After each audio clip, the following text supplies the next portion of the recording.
E uma coisa importante de nós entendermos quando falamos do ciclo das rochas é a temporalidade, a escala temporal. Tudo no sistema ambiental, quando você vai trabalhar nas ciências da natureza, tem uma escala. Uma escala, seja espacial ou temporal. Quando eu estou falando de um processo do ciclo hidrológico, por exemplo, eu tenho um processo, né? Quanto tempo que demora, professora Vera, uma evapotranspiração, né? Um processo ali dentro de um conjunto bioquímico de uma planta, quanto tempo demora essa evapotranspiração? Ou uma evaporação mesmo de um corpo d'água que esteja ali num estado parado e que, de repente, você tem um aumento ali, uma condição determinada de pressão e temperatura e que você favoreça a evapotranspiração. Quanto tempo demora isso? Quanto tempo demora para você se secar quando você sai do banho? Vamos dar esse outro exemplo, né? Alguns minutos, talvez algumas horas. Essa é uma escala temporal, de minutos e horas. Qual que é a escala temporal do ser humano? A escala temporal do ser humano é engraçada, né? A gente tem uma escala de meses, dias, anos, décadas. Séculos? Não, eu não conheço ninguém que viveu 2 séculos, né, professora Vera? Talvez Matusalém, não sei. Mas essa escala temporal humana, ela é uma escala temporal voltada para as décadas. No máximo, o ser humano entende isso, certo? Uma escala temporal de uma determinada espécie que vocês estudam também vai ter uma escala ali, um intervalo de tempo que esses processos ocorrem. Agora, quando eu falo da escala temporal dentro do ciclo das rochas, meus queridos alunos, eu estou falando de milhares a milhões de anos. Isso é quase inconcebível, né, professora Vera? É difícil para o ser humano entender essa relação escalar. Pelo menos nesse ponto de vista mais grandioso do ponto de vista de formação da Terra. Tem processos geológicos que demoram, né, milhares a milhões de anos, e alguns processos até chegam na casa ali do bilhão. E isso é muito complexo, né? Isso que vocês precisam ter essa primeira desconstrução, né? Para a gente construir um modelo mental disso. Então, quando eu falar aqui que uma rocha se transforma na outra rocha, não é de hoje para amanhã. Não é de mês que vem para o outro. Certamente não vai ser daqui 10 anos para o outro. Então demora, é um processo muito demorado que está fora da nossa escala de tempo humana, tá certo? Para começar, a gente precisa entender que o nosso planeta ele está em movimento. Então nós temos ali, né, a teoria das placas, melhor dizendo, a teoria da deriva continental, que se refere ao conjunto de placas tectônicas que formam o nosso planeta. Tá certo? Existe uma série de placas que elas estão ali em contato direto, né, com as diversas camadas ali interiores da Terra, e elas, vamos dizer assim, né, vamos usar um termo mais didático, elas dançam. Elas vêm, vão e vêm, elas têm toda uma dinâmica, toda uma movimentação. E essas placas tectônicas, elas ao se movimentarem, elas movimentam os continentes também. Então vocês provavelmente já devem estar imaginando que isso aqui tem relação direta com os processos evolutivos, tá certo? Os processos de diferenciação ali de espécies, né, a especiação propriamente dita, e que você tem ali momentos em que esses territórios, ou melhor dizendo, essas áreas, né, estão mais próximas e que elas se afastam, né, e você vai tendo aí diferenciamento a partir desse conjunto de espécies. Então, isso explica parte desses processos, né, professora Vera? Explica por que a gente tem alguns fósseis de espécies aqui na América do Sul e também lá na África, né? Ela foi voando? Não sei, dependendo, né? Talvez não. A teoria mais aceita é que não, né? Uma planta não voa. Então, nós temos aí diferentes ocorrências fossilíferas em diferentes porções do planeta e que a explicação, ela é dada porque num momento, determinado momento geológico, nós tínhamos aí esses continentes conectados, né? A gente já ouviu falar disso, é a tal da Pangeia, né? Nós temos ali esses continentes todos juntos, né, nesse determinado momento, aí há muito, muito tempo atrás, então tinha toda uma circulação ali, né, de espécies, toda uma questão ali de conectividade disso. E conforme teve essa dança das placas, né, que elas fluem sobre o magma ali, você tem, então, essa diferenciação, essa formação de continentes no contexto que nós entendemos hoje, tá certo? Essa é uma teoria que, por incrível que pareça, queridos alunos, por incrível que pareça, até a década de 70, né, 1970, eu ia fazer uma pergunta, né, professora Vera, quando que você nasceu, mas achei meio delicado. Peço perdão por ter pensado na pergunta, né? Não é de 70, né, professora Vera? Não tem problema, professor, pode perguntar. Em Me diga. 1970 eu estava com 12 anos já. Ah, então tá bom, olha Ah, aí, ó. Me perdoem a delicadeza, mas não é só para imagine, não. exemplificar. Professora Vera, por exemplo, aos 12 anos, ela poderia ter aprendido uma outra teoria que explicava isso. No caso, Aham. era lá a teoria da isostasia, né? Eles explicavam que as montanhas se formavam porque, conforme o rio vai erodindo ali as rochas, ele vai jogando sedimento lá no leito oceânico, e esse leito oceânico vai pesando, e daí, por compensação isostática, você tinha esse soerguimento. Né? É uma explicação boa até, né? Porque é uma explicação do que eu tô vendo. Eu tô vendo isso acontecer. Eu não tô vendo a placa, né? Eu não estou vendo ali a dorsal mesoceânica, né? Que isso só foi possível a partir do desenvolvimento tecnológico, com o uso de submarinos, que a gente pôde verificar ali, né? Essas formações lá dentro, né?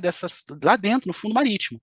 Já tinha pessoas que propunham essa ideia anteriormente, né, professora Vera? Eles falavam ali que se encaixava muito bem, né, o continente sul-africano, perdão, o continente sul-americano com ali a costa africana, né? Então você tinha ali uma certa brincadeira com esse quebra-cabeças, umas hipóteses levantadas, mas nada muito consolidado. A partir da década de 70 que você tem isso mais disseminado, e isso explica muito bem, né, a formação das rochas, a formação de montanhas que nós temos e a configuração dos continentes que nós estamos aqui.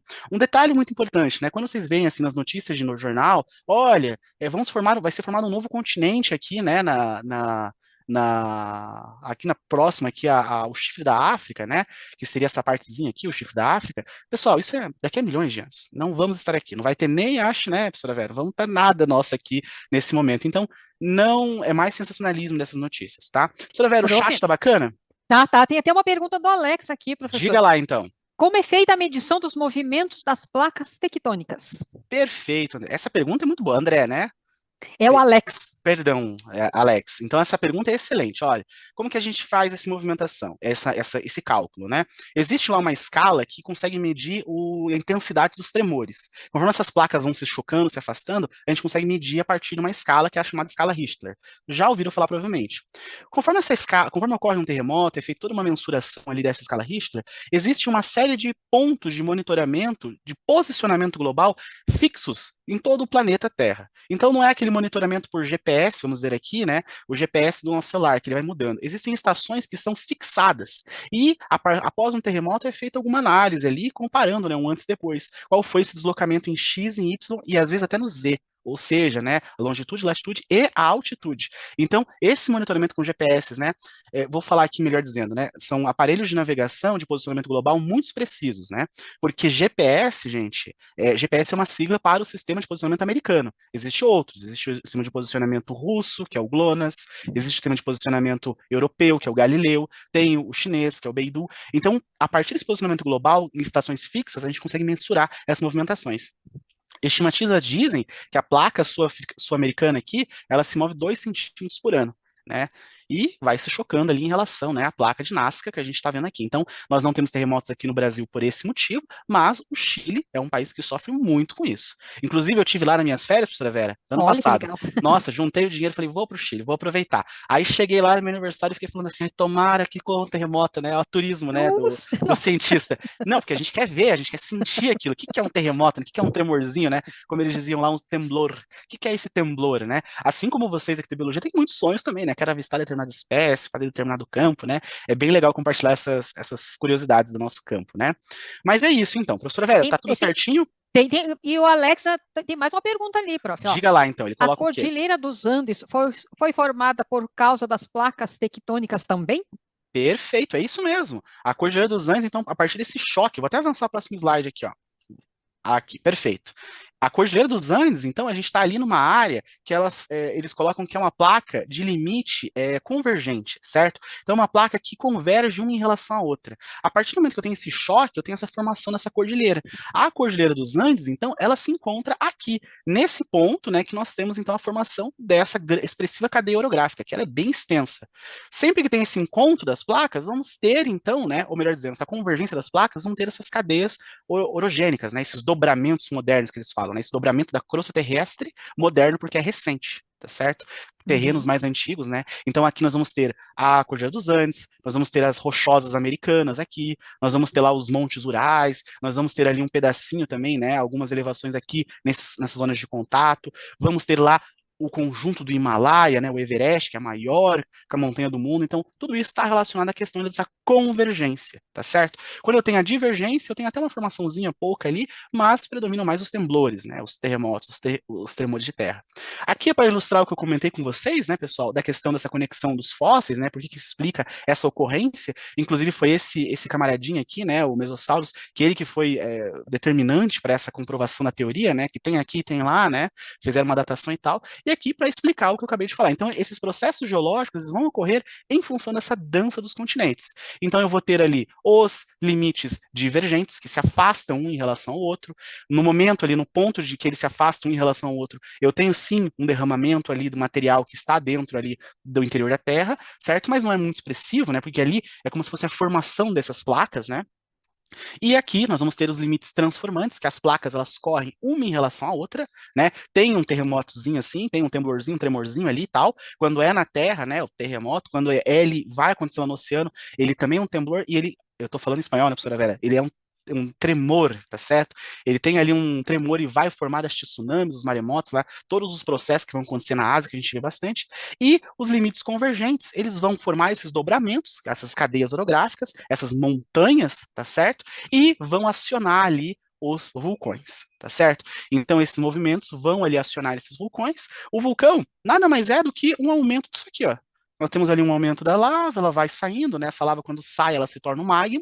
Esse magma vai endurecendo, vai formando esse cone, né, vulcânico, que é o vulcão que a gente conhece, que a gente não tem aqui no Brasil, né, professora Vera? Não tem no Brasil. Perfeito, professora Vera? Como é que tá o chat? Ainda bem que não tem, né, prof? Bom, a Meire Depende, aqui, depende, depende, depende. é, a Meire fez uma brincadeira aqui, ó. Se você fosse para o Japão, ela pôs assim, ó, vai para o Japão que tem muito tremor lá. Olha aí, vou ter que juntar mais dinheiro aí, né?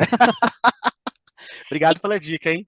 e tem uma outra aqui, questão do Isaac, professor. Daqui a milhões de anos, creio que teríamos pelo menos fósseis humanos? Olha, bem Não? interessante, Ele bem perguntou não? interessante.